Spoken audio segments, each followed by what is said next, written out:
Welcome to the Covert Narcissism Podcast. I'm your host, Renee Swanson. Welcome to the Covert Narcissism Podcast.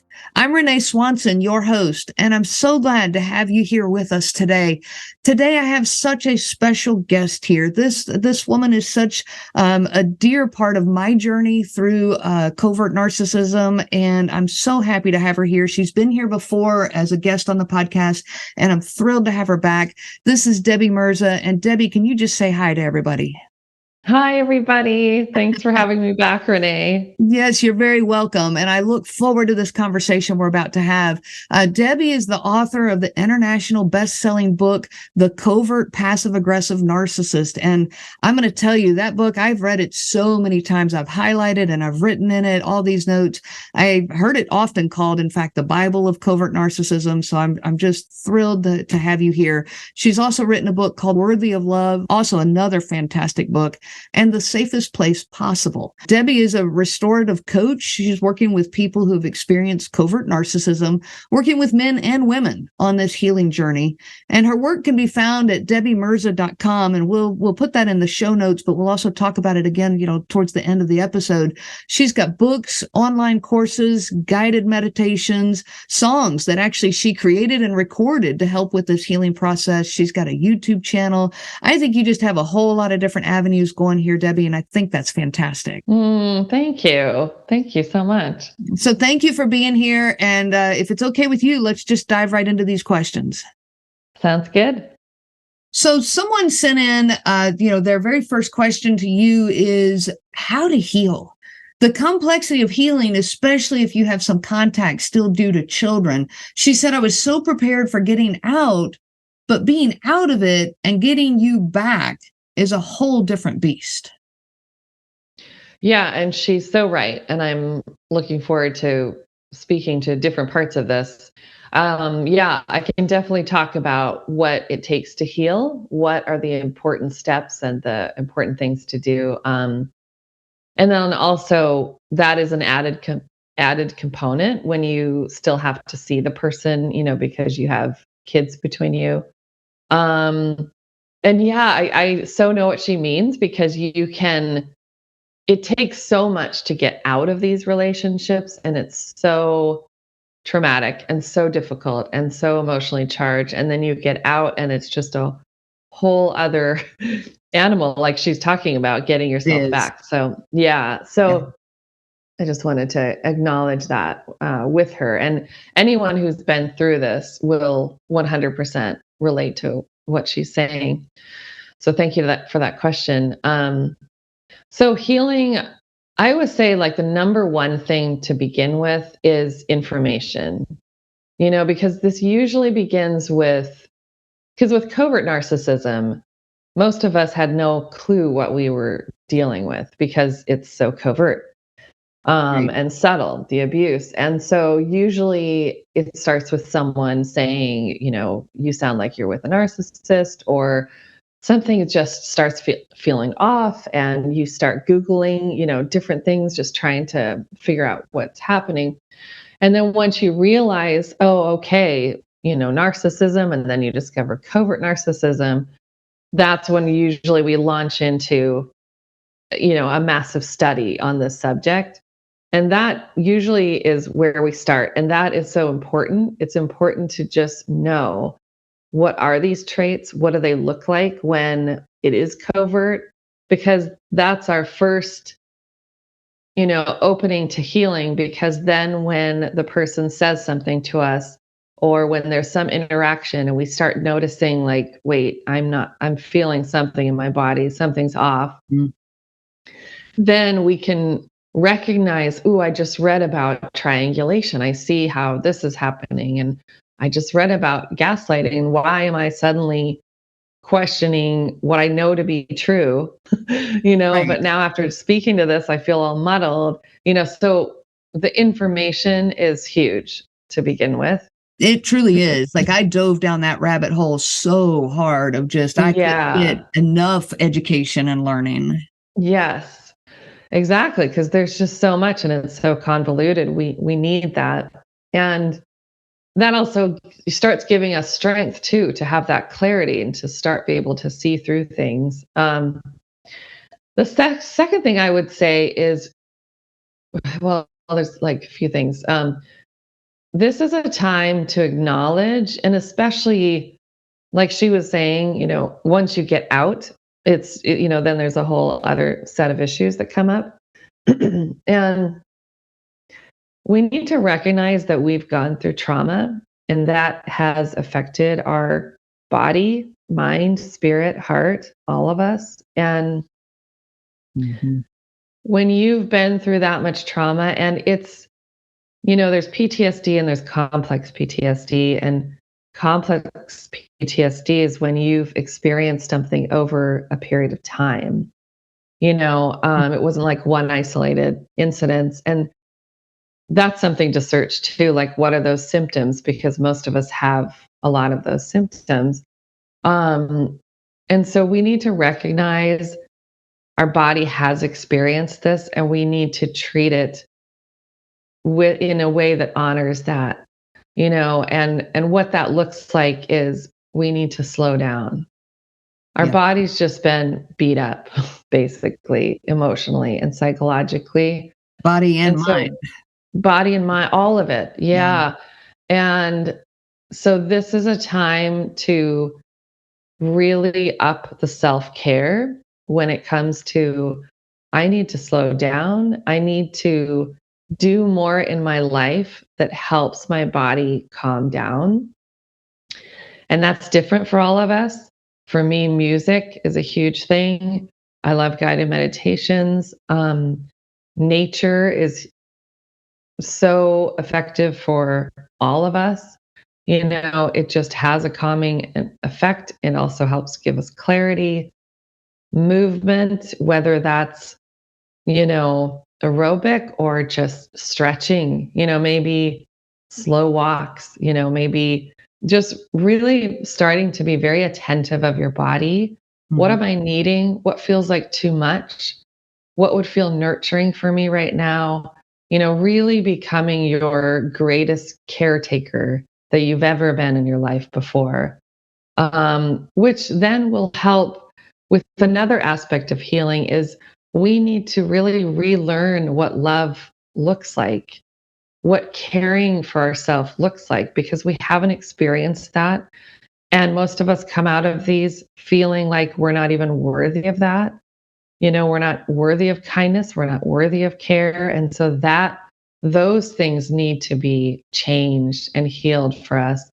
And a lot of how we do that is changing how we speak to ourselves, how we take care of ourselves.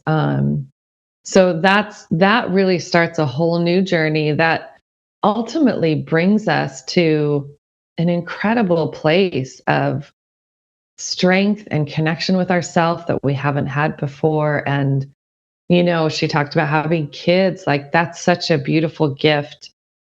We actually give our kids by changing the way we treat ourselves, because kids pick up on everything. Yes, they do. Yeah, my kids have often brought up at different times in my life how different I am now,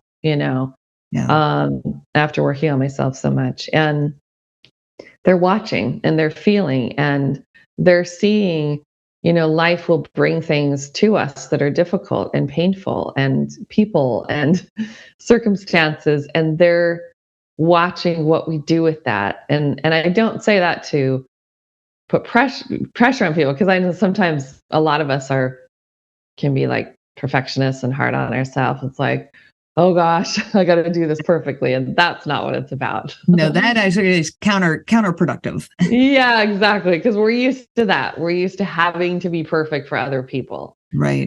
And we are perfect, just the way we are. Just the way we are. Yeah, exactly. And so I'm just wanting to introduce kindness. The more kindness and self-care, the more your kids see that, and that helps them know how to respond to things in life. Oh, I am important. I do need to take care of myself. It helps when I'm kind, things like that. That's what I was trying to say. And then another component too is support. when we go through things like this and we start learning about covert narcissism, our eyes start opening to other relationships in our lives. This for me began, like many of us, with one relationship. And the more I understood it, I started noticing, oh my gosh, a childhood friend, family members, Mhm. different things I didn't see before. And so, as far as support, it's so important that you surround yourself, even if it's one person that you feel so safe with, and you feel like your heart is always treated well with them. They aren't someone that you end up giving all these excuses for, giving the benefit of the doubt. I think of I have a couple of best friends, but I just think of, one friend I've had, Liz, I've known since sixth grade. That's in America. So I don't know what age is that. Yeah, 10, maybe 11. Mhm. Um, and not once have I felt unloved. Not once have I felt judged by her. She's been a consistent source of love for me. There have been times where it's like, Amazing. oh, she's been busy or going through things, where it's like, oh, I get it. But like all of us, but the overall with her, always love, always, Mhm. I am so important to her, just like she is for me. And so we need, even if it's one person, just a consistent picture of love. So during this time that you're healing, know that you have permission to not get back to people that aren't feeling good to you, Yeah. to be very selective and choosy as to who you talk to, who you spend your time with. If you don't have anyone like that in your life, looking for, a support group. Renee has a support group. I started a support group. Both of ours are on Facebook Mhm. or local groups. Meetup.com is one place where you can look for that. Or even just other meetups or groups in your area that don't have to do with narcissism if you can't find that, but just something where you feel supported and loved and the people care about you. So Yeah. that's really important, to not go through this alone. Yeah. Or a Sure. therapist or a coach. Yeah. I saw a meme just this week, actually, this last week, that said something along the lines of, "How awesome would it be if our success was actually decided by how safe we can make the people around us feel?" I love, yeah. Can you imagine? Can Oh you my, imagine if everybody saw success that way? The world would be completely different. totally There different. would be no narcissism. Yeah. Yeah, I can't imagine that. So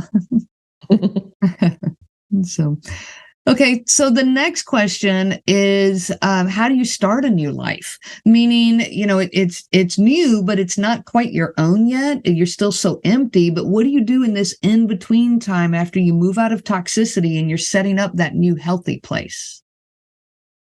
Yeah. Yeah. I love this question. Yeah. And I love the acknowledgement that there is an in between time. Hmm. I You do too. know, yeah, because there really is. There is a time where, as you're noticing these other relationships that are unhealthy, you start kind of stripping yourself of them. And you can go through a real lonely period where you can feel really alone. And I spiritually believe we're never alone. But I know that feeling well, Right. very despairing times. Very, deeply despairing. And a lot of us get to very, very dark places. And that's a really common thing. I know I did myself. I definitely reached a place where I was done. I didn't want to be here anymore. And I think if it hadn't been for my kids existing, um, Right. yeah. And so I feel like saying that to acknowledge, if you're feeling that, you're not alone. And that's a really common thing. And just to keep getting up every day, and it will get better. Hmm. Um, I want to say, and during this in between time, for myself with my own healing journey, I really went through a time where I didn't want to see anybody. I just I kept my life really simple.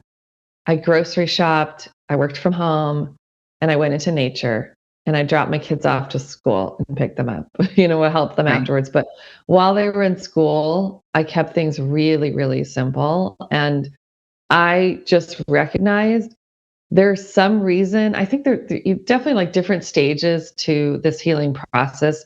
I couldn't have done this right away. First, I was swirling, I needed information.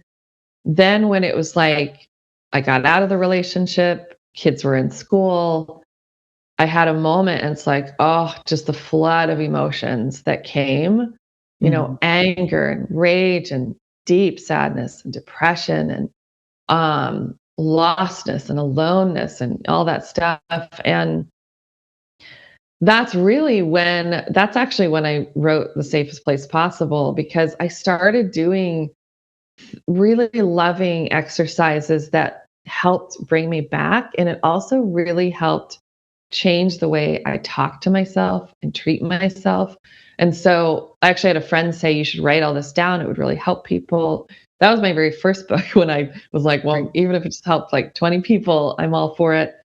And so I wrote that during this time, which was helpful for me to do as well. And um, so we need that quiet time. If you don't feel like being with anyone, honor that. As long as you're safe, you're not going to harm yourself. Like, take that alone time and take that time in nature. Yeah.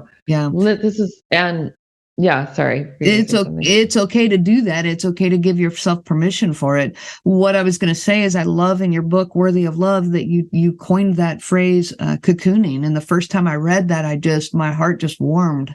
Yeah, exactly.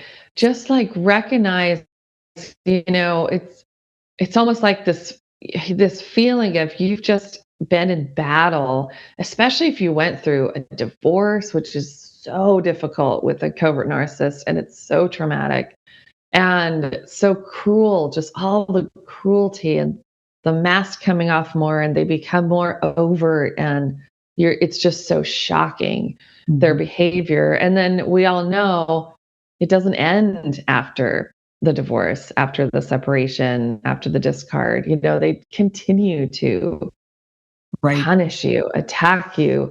And I did want to say, I just realized now I didn't address the very first question when she said, how do you deal with it if you still have to see them? I would say, like, that's another way of learning self-care for yourself. And one thing I always say is, any interaction where you have to speak with them, keep it only business. Don't talk about emotions. Don't tell them anything personal. Become like that, do that gray rock method. Right. And if you don't know what that is, it's like just become a really boring person, Right. become robotic. Right. And you it's know? effective. It does work. It's a boundary that's for you. Yeah. The boundary is not for them. The boundary is for you, that you won't overshare and that you won't, ask open-ended questions and that kind of thing. That's right. That's right. And what it is, the reason for it is it helps you keep your energy to yourself, because they are energy vampires and they will suck and drain the life out of you, as we know. Um, and so by you, like, even like you hearing my voice, I have a lot of life in my voice. As I'm talking, I'm using my hands, Right. you know? And so narcissists love me and want to be around me. And they see that life and they feel that life and they want it, because they're not accessing their own. And so, for example, I'm going to go gray rock for a second right here. And I'm just going to talk about, yes, we go through healing and we need to cocoon. And yes, then we do this. So you can feel the energetic difference Yeah, that's a when good I went example. into that Yeah. mode. Yeah, like my energy stopped, like it stayed with me. None of it went out in front of me where you would feel it, Yeah, you that's know? a really good So description. Yeah, yeah. So you're not giving it away to anyone. And that's really the reason, the thought behind Gray Rock. Gray Rock. Okay. Yeah. Thank you so much for addressing that. Debbie, thank you so much for being here and answering these questions. We have so many questions, that came in on this. I was just blown away by the number of questions. And what we're going to do is just kind of make this a little bit of an ongoing series where these parts of these questions and these series will just keep coming back. So everybody, please just stay tuned to the podcast and you'll hear these, part ones, part two. I'm not going to number them. We're just going to put them out there and let them come back as we can and as fits in my schedule and Debbie in your schedule. So keep listening for these questions. But Debbie, thank you so much for being here. Thank you so much. Yeah, that was such a great conversation. And I was blown away too by all the questions. And there's just so much there. And yeah, I'm hoping that was really helpful for people. I think it will be. I think so too. Yes. And there's so much there. I think we could just talk for hours and maybe even for days. Yeah. So Debbie, tell us, how do people find you if they're interested in your work? How would you want them to go about reaching out to you? Yeah, definitely. The best way to find all my offerings, I would say, is debbiemirza.com, my website. And yeah, and if I would recommend, if people wanted to, because I have different things coming up this year that I haven't done before. I'm going to start a support group actually through Zoom calls with Linda Barnes. She's amazing, who runs my support group on Facebook. So that's something to look for. I'm also going to start group coaching with Worthy of Love. So the best way I would recommend is going to my website, subscribing to my newsletter, which is free. And that's where you'll always get alerted through email if there are new things coming up. But my website's the perfect place to find, the books and the courses, the meditations, the music, and everything too. Okay. And the link for the website will be in the show notes for all of these podcast episodes. So it's very easy for you to find it there to everyone. So awesome. Okay. Well, Debbie, thank you so much. And everybody out there, I wish you so much peace on your journey of healing. You have been listening to the Covert Narcissism Podcast with your host, Renee Swanson. Be sure to check out our website at www.covertnarcissism.com.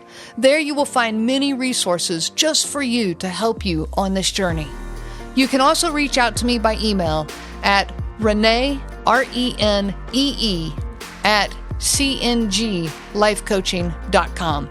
Those letters are CNG, as in Covert Narcissism Group. I do look forward to hearing from you. I wish you so much peace on your journey of healing.